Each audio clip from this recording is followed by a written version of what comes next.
raporti dhe analizohen në kontekstin e një gjykate ose një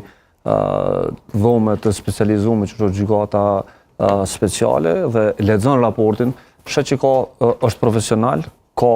thirrje akademike për mu shkruar si raport i tillë dhe ka bazë dhe citime të cilat argumentojnë konstatimet të cilat janë argumentuar. Pra nuk është një raport shkel e shkoj i cili shkruhet për një organizatë e cila ka bën një monitorim sipërfaqësor të çështjes, por ka një analizë të thellë të konceptit të gjykatës, të përmbajtjes së saj, të vlerave të cilat i përfaqëson, të mënyrës së funksionimit e deri tek mënyra se çysh procesohet çështja në gjykatë, por deri tek mënyra se si vlerësohen provat të cilat paraqiten para gjykatësit dhe barazia e palëve në raport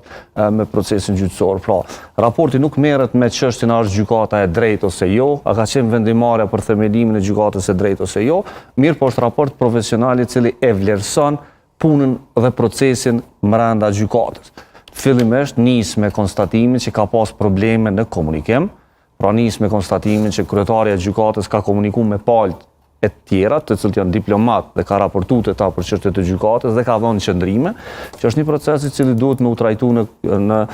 kapacitetet e një gjykate, pra kryetarët e gjykatave dhe punëtorët e sistemit të drejtësisë nuk lejohen me taku diplomat dhe me ju dhënë aty në llogari për punën dhe procesin i cili zhvillohet në gjykatë. Mirë po, edhe në rastet kur kjo bëhet,